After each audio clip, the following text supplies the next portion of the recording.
What's going on guys, it's Baz here from Game & Gem, and in this video I'm going to be doing a quick review of the Wooting One, which is a 10 keyless mechanical gaming keyboard from Calder, Jerome and Eric. The board offers flaretech analog mechanical switches. I'm going to go through everything I liked and disliked about the board. I'm going to talk about the analog flaretech switches and show you an example of how I use them in Fortnite to give me a little bit of an advantage.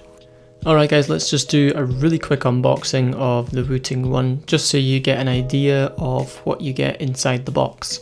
So as you can see, the board comes with a plastic cover just to protect it from any dust. It keeps the board nice and clean. It comes with a micro USB with a Velcro strap.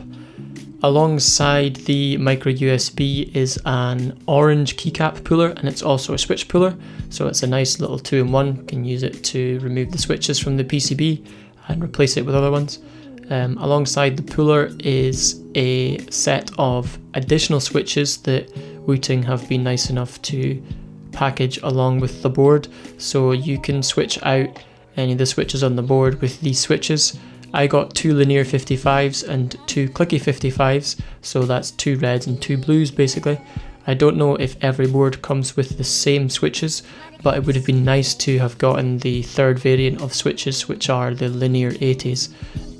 The Wooting One is a 10 keyless mechanical gaming keyboard featuring flaretech analog switches. I'll be going into the switches in more detail a little bit later on in the video, as they definitely deserve their own segment. The board itself has an aluminium top plate and a plastic base. The keycaps are ABS plastic. They are not PBT, so that's something to bear in mind if you prefer one or the other. As for the features of the board, it comes with most of the standard stuff you'd expect from a gaming keyboard nowadays, such as N-key rollover, although I'm not sure why that's still being advertised. Usually any keyboard has that.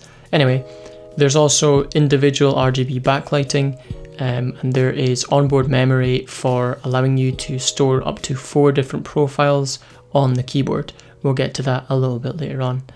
There is a 3-way cable gutter on the base of the board, allowing you to position where you want the micro USB to come out of. As for the board's feet, unfortunately there's only one height that you can set them to. It's unlike in the Ducky keyboard where they give you a choice of 2 different sets. This would have been a nice addition and probably not too difficult to implement. Side by side you can see the difference in height between the Ducky 1-2 Mini and the Wooting One, but this is more of a personal preference thing. One of the main attractions of the Wooting One is the hot swappable PCB. Now if you don't know what a hot swappable PCB means, it basically allows you to pull out any switches that are on the PCB and plug in a different kind of switch. So you can have different switch weightings in different places across the board. For example, you might have a higher actuation force switch on the WASD keys compared to everywhere else on the board, or vice versa. It's up to you, but the Wooting One allows you to configure your board exactly the way you want it. At the moment, the 3 options you have available for the switches are the linear 55s, which are basically like red cherries, 55 CN actuation force. So they basically have the same weighting as a cherry red. You then also have the Clicky 55 blues, which are meant to be pretty much the same as cherry blues, 55 CN actuation force as well there. And you can buy the board in either of those 2 variants, but there's a third type, which is the linear 80s, which are supposed to be similar to Cherry MX Blacks, since they're at the 80 CN actuation force range. Each of the switches can be purchased on the Wooting store, so that you can basically configure the board in any which way you like based on your switch preference. As for the typing experience on the flaretech switches, I've found the linears to be particularly smooth, especially when comparing them to the likes of Utilize and Gateron inks, which are considered high-end switches. They're considerably smoother than any stock Cherry MX switch. I would definitely say that they're smoother than Cherry Reds and Cherry Blacks. As for the Clicky Switches, I'm not a fan of Clicky Switches myself, but comparing them to Cherry Blues, which are the only Clicky Switches I have with me at the moment, I would say that the Wooting ones are roughly around about the same, and that really it comes down to personal preference as to which one you're probably going to enjoy more. So as you can see, I'm a big fan of the switches, although I do think there are a couple of things that could be improved. The switches do have a fair amount of switch wobble, and this is the case across all of the flaretech switches that I've tried. It's not anything too significant, but if you compare it to the likes of the Ducky 1-2 Mini, which I'm showing here, you can see that the stems of the Cherry MX Browns that I've got in here have significantly less wobble compared to the Wooting One's flaretech switches. This is only really noticeable when you're actually trying to wobble the switches. If you're gaming or just typing away, you're really not going to probably notice it that much. Another thing I noticed is that the switches do have a bit of switch ping when typing. Compared to the likes of my Ducky 1-2 Mini, the flaretech switches stock springs are fairly audible. I don't think it's going to be a big problem if you're going to be using this board primarily for gaming, because you're probably going to have headphones on, but if you are planning on using this board as a typing board as well, then you might want to have a listen to the typing test I have later on in this video to hear the switch ping. Another minor issue I had with the board was with the aluminium top plate.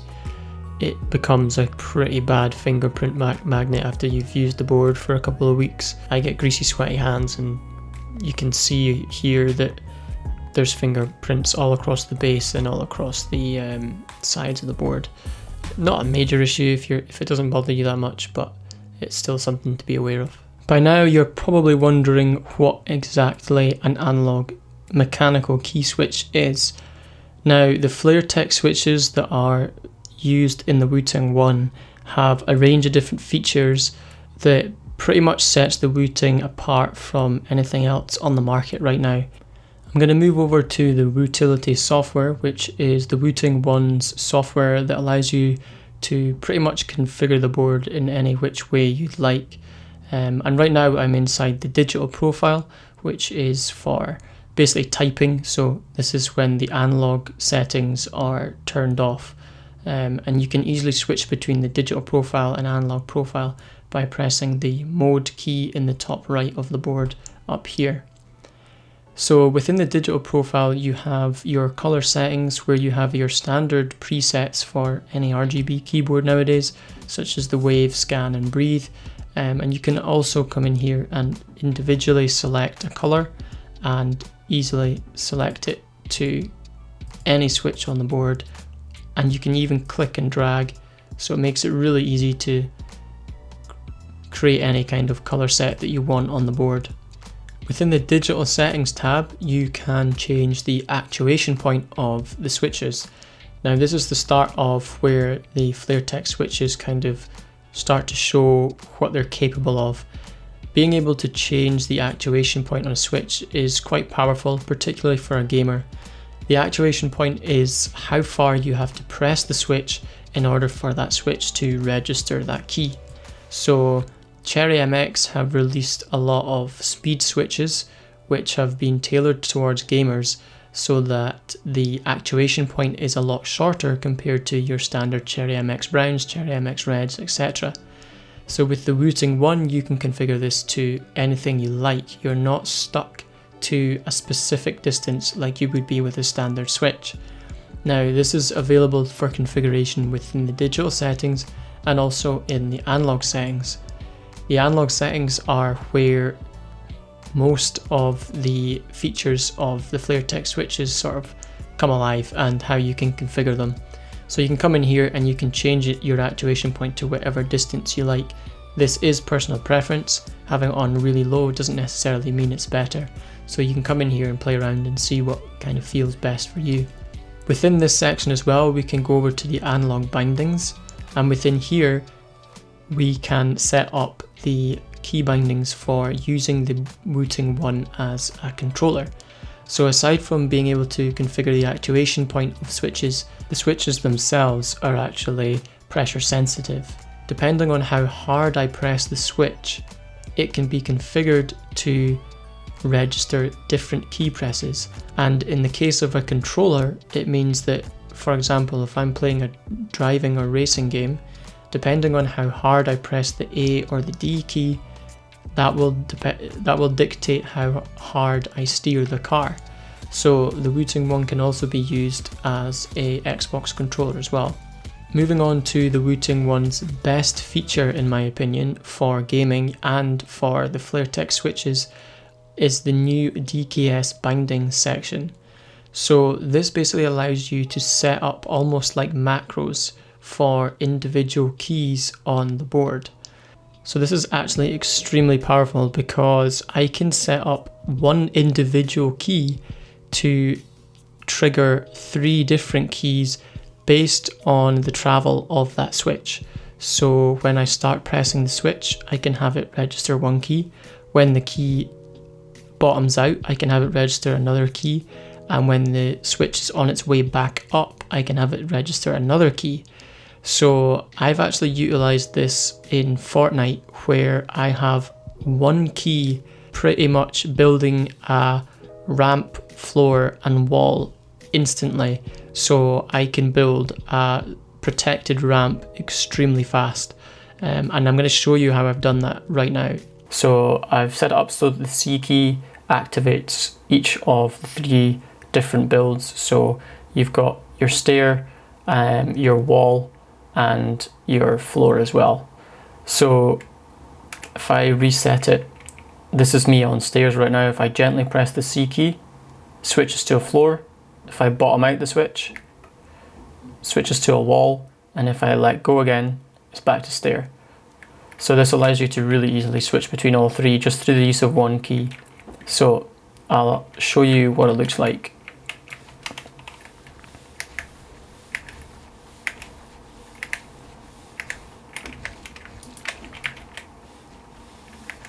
So I'm just using one key here, just pressing the C key, and it's building all 3 for me.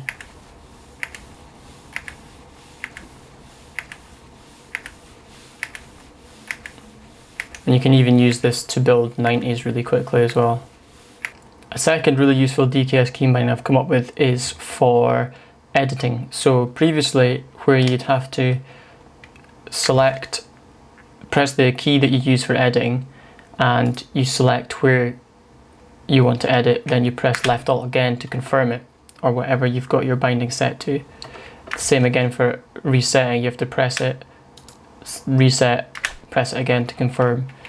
With the DKS key binding, I've set it up so that it's all just 1 key press.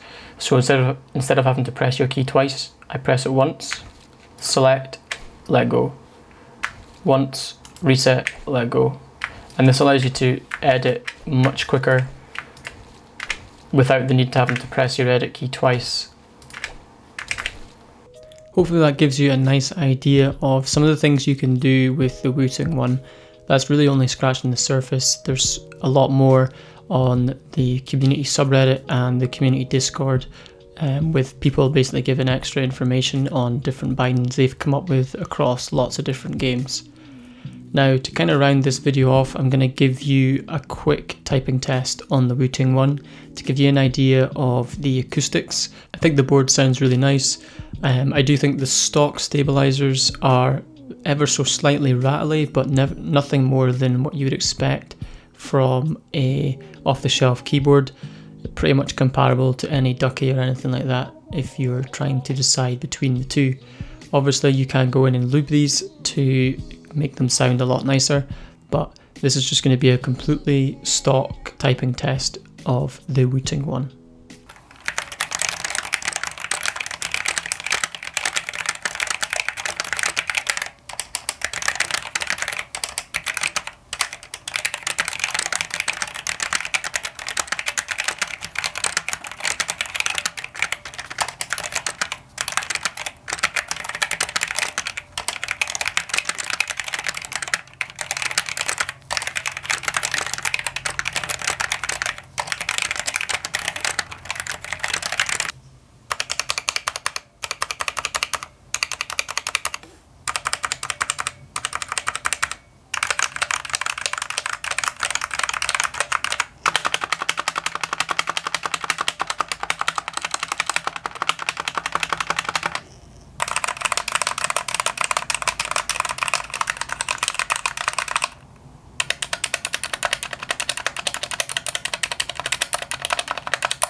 Overall guys, the Wooting One is a solid board. I think for the price you're getting a great typing experience, you're getting some actual real gaming advantage through the analog mechanical switches, and aside from the small cons I think the board has in regards to the switch wobble and switch ping, I think the pros definitely outweigh the cons, and I will be recommending the board on the website. So if you're interested in picking one up, or if you want to find more information about it, then check out the links in the description. Hopefully you found this video useful. If you have, don't forget to like and subscribe, and I will catch you in the next one.